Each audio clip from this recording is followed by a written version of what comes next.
겸손과 기도. 찬미 예수님. 예수님께서는 헤로데 임금 때에 유다 베들레헴에서 태어나셨다. 그러자 동방에서 박사들이 예루살렘에 와서 유다인들의 임금으로 태어나신 분이 어디 계십니까? 우리는 동방에서 그분의 별을 보고 그분께 경배하러 왔습니다 하고 말하였다. 이 말을 듣고 헤로데 임금을 비롯하여 온 예루살렘이 깜짝 놀랐다. 헤로데는 백성의 수석 사제들과 율법학자들을 모두 모아놓고 메시아가 태어날 곳이 어디인지 물어보았다. 그들이 헤로데에게 말하였다. 유다 베들레헴입니다. 사실 예언자가 이렇게 기록해 놓았습니다. 유다 땅 베들레헴아, 너는 유다의 주요 고을 가운데 결코 가장 작은 고을이 아니다. 너에게서 통치자가 나와 내 백성 이스라엘을 보살피리라. 그때 헤로데는 박사들을 몰래 불러 별이 나타난 시간을 정확히 알아내고서는 그들을 베들레헴으로 보내면서 말하였다. 가서 그 아기에 관하여 잘 알아보시오. 그리고 그 아기를 찾거든 나에게 알려주시오. 나도 가서 경배하겠소.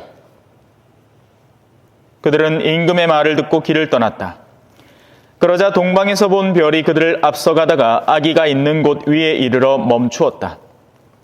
그들은 그 별을 보고 더없이 기뻐하였다. 그리고 그 집에 들어가 어머니 마리아와 함께 있는 아기를 보고 땅에 엎드려 경배하였다. 또 보물 상자를 열고 아기에게 황금과 유향과 몰약을 예물로 드렸다. 그들은 꿈에 헤로데에게 돌아가지 말라는 지시를 받고 다른 길로 자기 고장에 돌아갔다. 주님의 말씀입니다.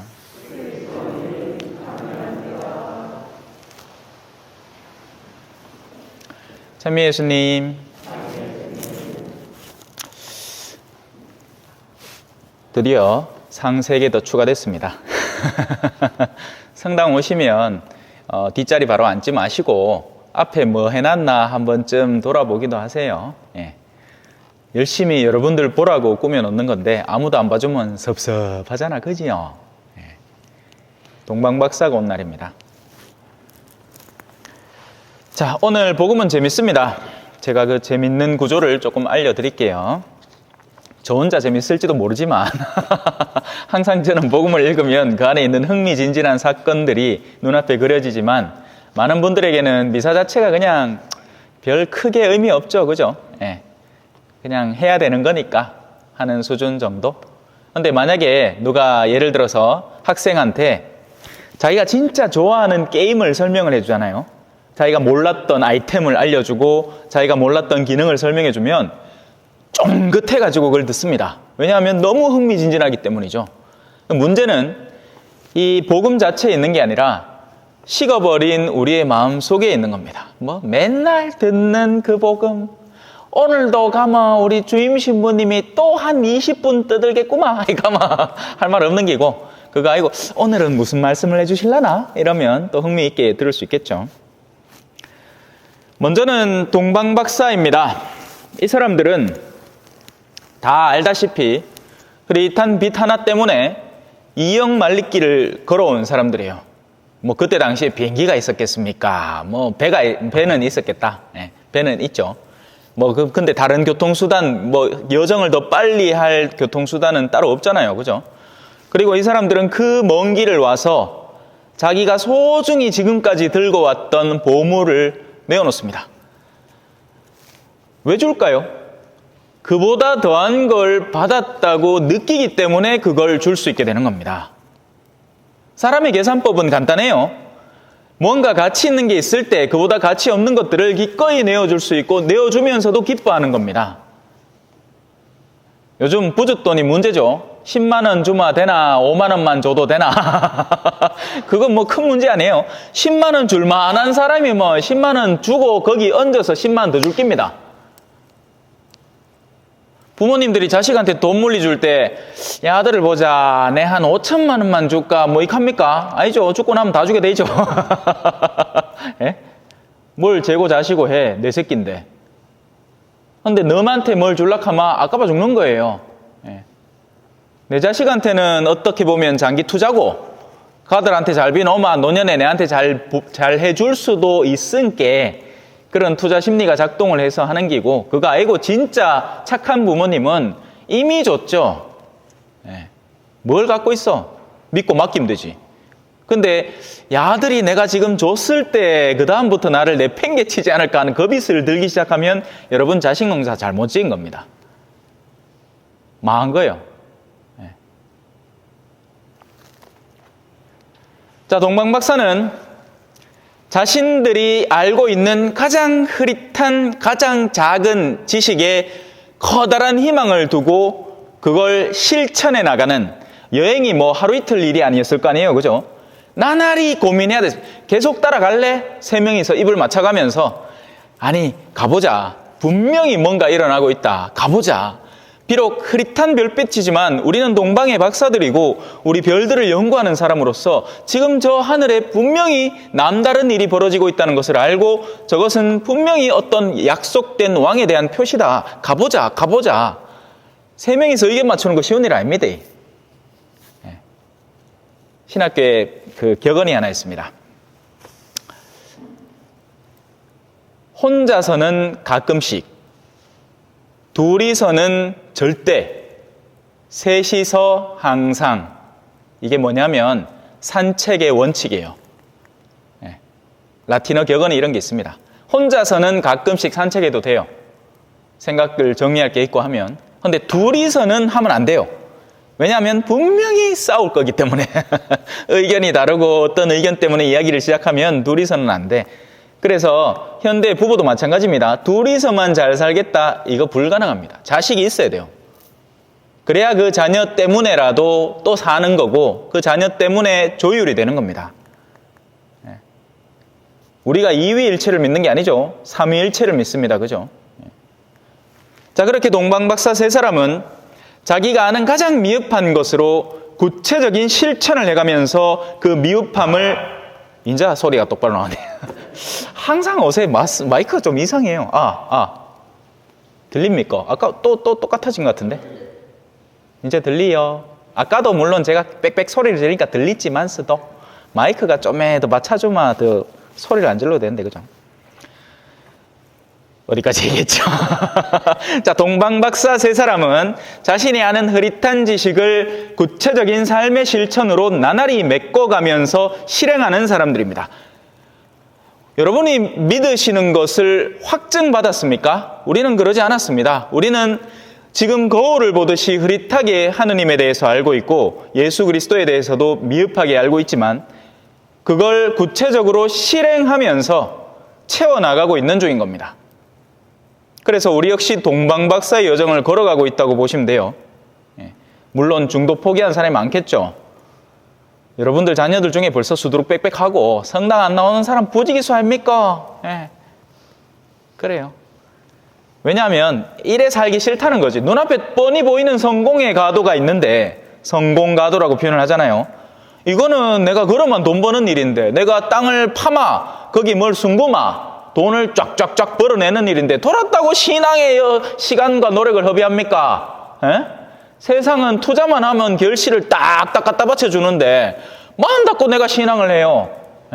신앙도 필요한 만큼 적당히, 야, 너무 그래 하지 마라 계산하면서, 그죠? 심지어는 대부대모가 대자 대녀들 이제 갓 신앙을 시작한 사람들한테 야야야 처음부터 그래 하지 마라. 개신교 있다가 오니까 자기는 그 열성으로 11조 하고 싶은데 야야야 처음부터 그래 많이 내는 거 아니다. 그러지 마라. 처음에는 한 3만 원씩만 내라. 뭐 이렇게 하고 앉았습니다. 좋은 거 가르친다, 그죠? 있던 열성도 깎아먹고 앉았어요. 자, 이제 두 번째 파트로 한번 살짝이 넘어가 볼까요? 헤로데입니다. 헤로데는 뭐가 재밌느냐?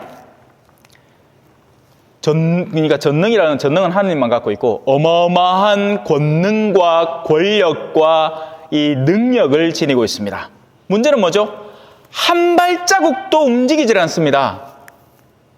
근데 더 웃긴 건 동방박사들이 와서 묻자마자 회의를 소집하고 야, 왕이 태어난 곳이 어디고 순식간에 답이 나와버립니다.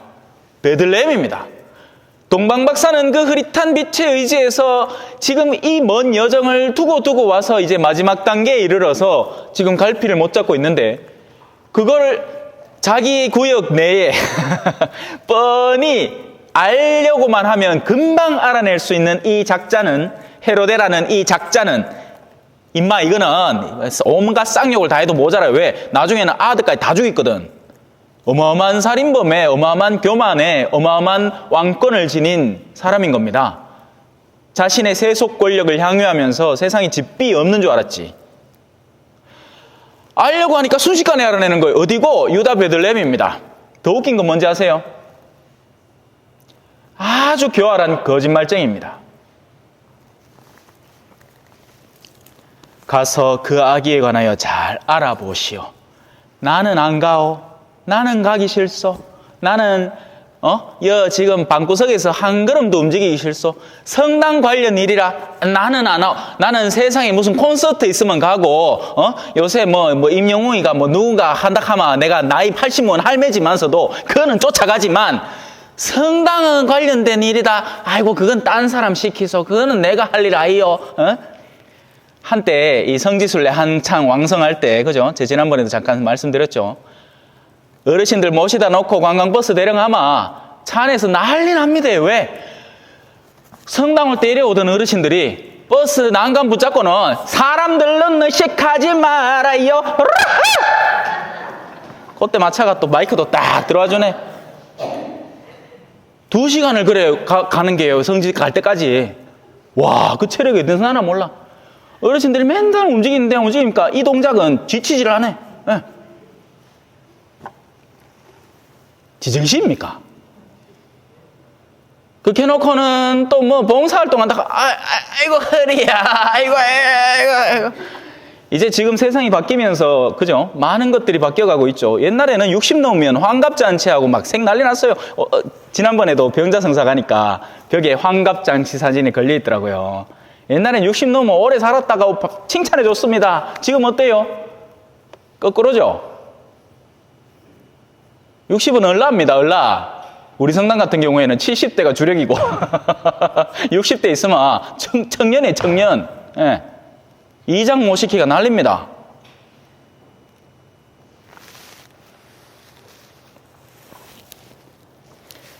이 헤로데라는 작자는, 썩을 놈은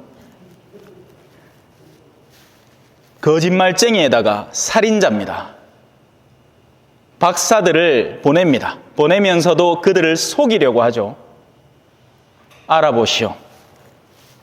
그리고 아기를 찾거든 나에게 알려주시오. 왜? 왜 알려고 하십니까? 나도 가서 경배하겠소. 우리 갱상도 말로 조디만 살아가거든요. 입만 살아가지고 아주 달콤한 말을 그들에게 건네면서 그들로 하여금 일을 다 하게 만들어버립니다. 자기는 손가락, 이거 진짜 왜 이래 왔다 갔다 하노? 자기는, 이제 똑같다. 이봐. 이 정상이 아닙니다. 지금도 들리긴 들리죠. 근데 분명히 정상은 아니에요. 자, 오늘따라 유난히 나를 방해합니다. 어떻게든 이 복음이 전해지기를 막고자 하는 어떤 존재가 있는 것 같은 느낌이죠. 왜냐하면 우리에 대한 이야기이기 때문입니다. 우리 자신에 대한 이야기예요. 누구는요, 작은 별빛에 의존해서 자신의 생을 바칩니다. 네 글로 가면 결혼 뭐한대? 물론 결혼 뭐하는 게 아쉽긴 하죠. 여러분, 신부가 결혼을 하기 싫어서 신부가 된다고 생각하면 큰 착각입니다. 나도 여자 좋아해요. 대신에 그 좋은 걸 포기하고 더 좋은 걸 선택하는 거죠. 이걸 착각하면 큰일 납니다. 예. 고자라고 생각하시면 안 돼요. 왕성하단 말이라.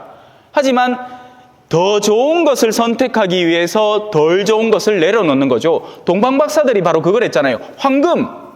아니, 세상 사람 중에 황금 안 좋아하는 사람이 요새 금값 올랐어요. 아세요? 요새 실물 자산이 짱이라 돈은 왔다 갔다 한 게 이게 언제 주식이 떨어질지 언제 집값이 떨어질지 옛날에는 부동산이 인기였잖아요. 사두기만 하면 막 값이 쫙쫙쫙쫙 올랐는데 이제 쫙쫙쫙쫙 빠지죠. 예? 한때는 또 비트코인이 유행이라 가지고 그걸로 투자한다 해샀다가 비트코인 다단계 떡 당해가지고 예? 가진 거 탈탈 털어먹고 아이고 이거 자산 가치가 전에는 몇십만 원씩이었는데 이거 한 개 10원씩 한다 하면서 예? 쫄딱 거지 돼가지고 그런 데는 귀는 엄청 밝아. 몇 프로 이상 투자 이익이 보장된다 하면 막 갖다 집어였습니다. 돈을. 예. 가난한 사람들이나 도와줬으면 그들이 감사나 했지.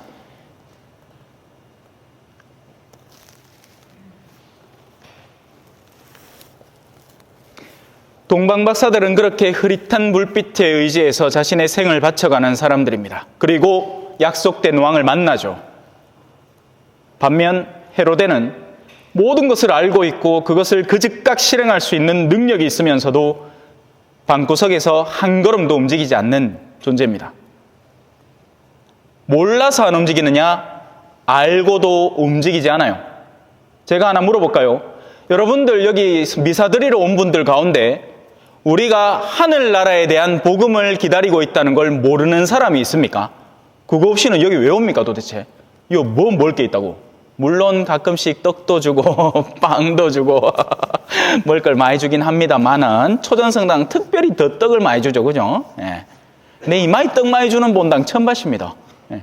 무슨 일 있을 때마다 사람들이 뒤에서 갖고 떡 한 개씩 농갈라줘요. 그죠? 좋은 성당입니다. 예. 하지만 통상적으로는 성당에 오면 주는 거 없습니다. 시간 빼앗기지, 노력 빼앗기지, 그것다 돈까지 빼앗기지. 내면서 아까워 죽죠. 예. 그라이kin에 어떤 사람은 골라 갖고 못 쉬는 돈, 예. 자기 ATM기에 뭐 인식 안 될 것 같은 그런 거 쓱 빼갖고 집어넣고 갖다 버리듯이 냅니다. 옛날에 어르신들은 구겨진 돈도 다리미에다가 싹싹 다리가 왜 신권 받기가 힘든 게 은행 가기가 힘든 게 그런 정성으로 냈다면 지금은 완전 거꾸로죠. 하면서 또 백화점 가갖고는 아낌없이 산다, 그죠? 옛날에 책 제목 중에 아낌없이 주는 나무 있었습니다. 고급진 물건 살 때는 막 자기 또 이거 약하게 사면 안 되니까, 일부러 막 비싼 거 막 삽니다. 그래야지 으스댈 수 있지. 어떤 학자가 실험을 했어요. 실제 있었던 실험이에요. 한 3만 원, 4만 원 밖에 안 되는 신발을 억수로 고급진 백화점처럼 꾸며놓은 상점을 만든 뒤에 가격을 10배를 떼었어요. 그러니까 다 팔린 거예요. 사람의 허영심이란 그런 겁니다. 우리 동네 돌아다니기 보면 좋은 차 세비습니다.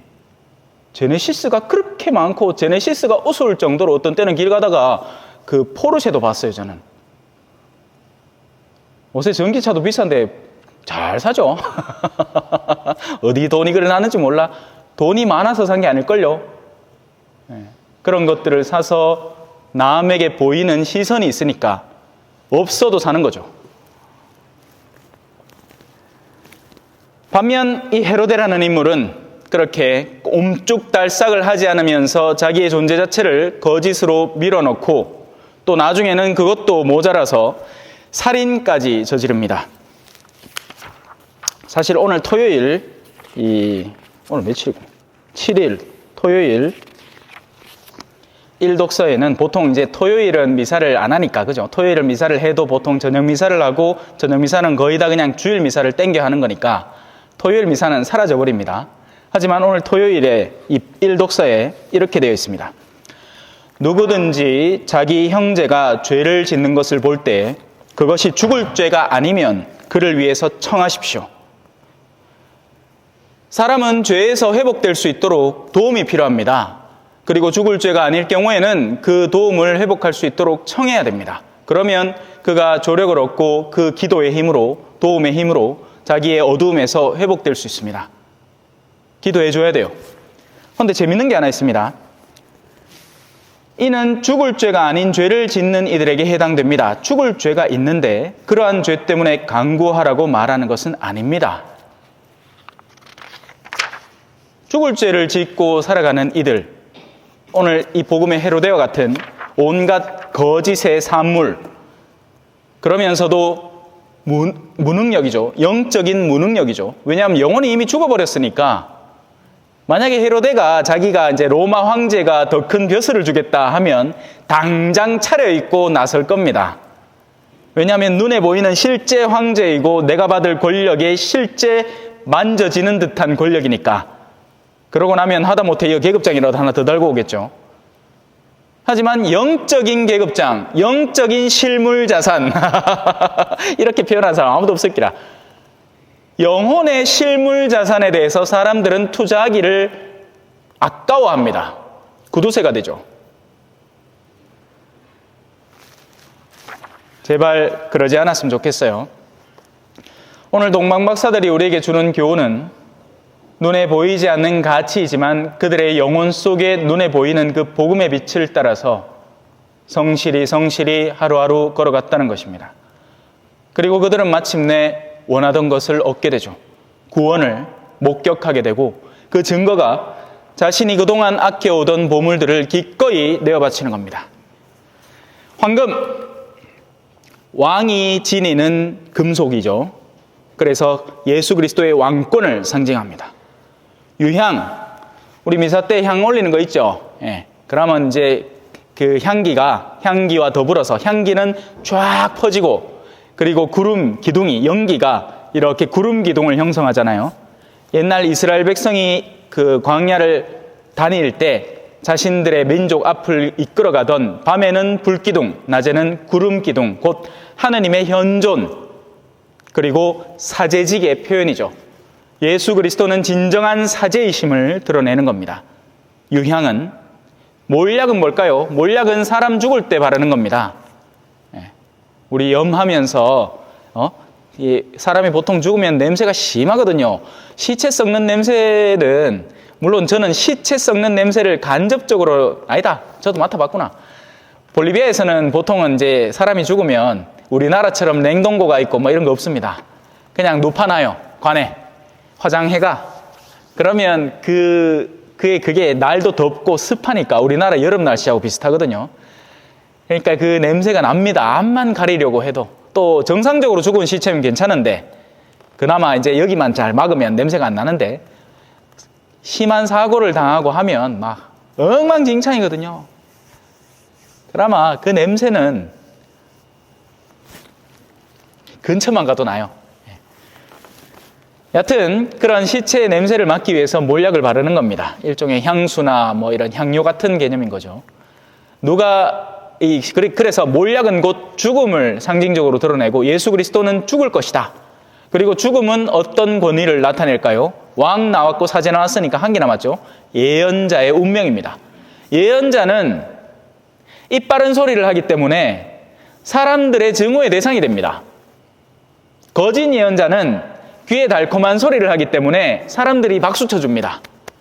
하지만 진짜 예언자는 말씀은 사람을 파고들어 그 골수를 쪼개고 그 안에 들어있는 속셈을 꺼내버리기 때문에 그걸 듣는 사람들이 기뻐하기가 마뜩찮습니다.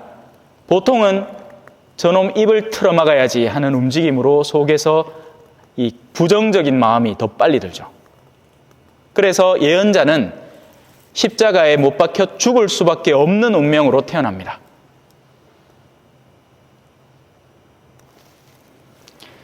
동방박사는 자신들이 본 구원에 대해서 그 어떤 것도 아까워하지 않으면서 자신들이 고이 간직하고 있던 그 보물들을 기꺼이 내어주고 자신의 나라로 떠납니다.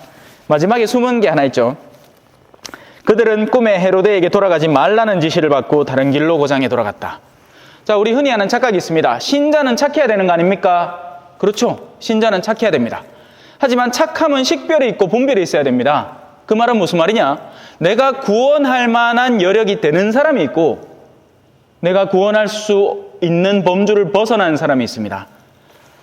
아까의 일독서도 마찬가지였죠. 토요일 날에 원래 오늘의 일독서, 그죠? 빌어서 하느님으로부터 생명을 회복하는 죄가 있고 어떤 자기가 자기 스스로를 죽음으로 몰아넣고 있는 죄는 빌어도 소용이 없는 죄가 있습니다. 스스로 거짓에 사로잡혀 있고 빛을 보고 움쭉달싹도 하지 않는 이런 영혼들에 있어서는 오히려 그 여정을 피해 돌아가는 것이 훨씬 더 나은 선택지가 될 수도 있습니다. 여러분, 무리하지 마세요. 예수님도 박해가 심하면 그 고를 피하라고 했습니다. 너희는 착한 신장께 박해가 오든 뭐가 오든 무조건 참아 젠디라 이렇게 얘기 안 했다고요. 저도 재작년이죠. 2020년입니다 벌써. 대상포진 떡 걸렸어. 그러면 나는 사제고 나는 예수 그리스도의 십자가의 고난을 지는 사람이니까 이 대상포진을 나 혼자만의 힘으로 기도의 힘으로 이겨내겠다 이렇게 하면 멍청한 사람 되는 거예요. 아니에요. 병원 가야 돼요.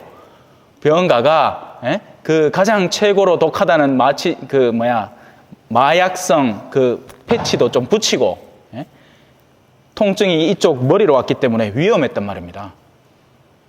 젠디는 게 능수만은 아니에요. 때로는 도망도 가야 됩니다. 뱁새가 황새를 쫓아가면 어떻게 되죠? 다리가 찢어집니다. 악의 강도가 높을 때는 우리가 이겨낼 수 없는 능력치의 악도 있단 말이에요. 그러면 돌아가면 돼요. 더 이상 그들을 위해서 뭔가를 애를 쓴다거나 하는 것은 어리석은 일이 되기도 합니다. 물론 이런 경우는 드물죠. 웬만하면 다 기도하고 다가서고 다시 초대하고 하면 돌아섭니다만 예외도 항상 있습니다. 아멘. 찬미 예수님, 겸손과 기도.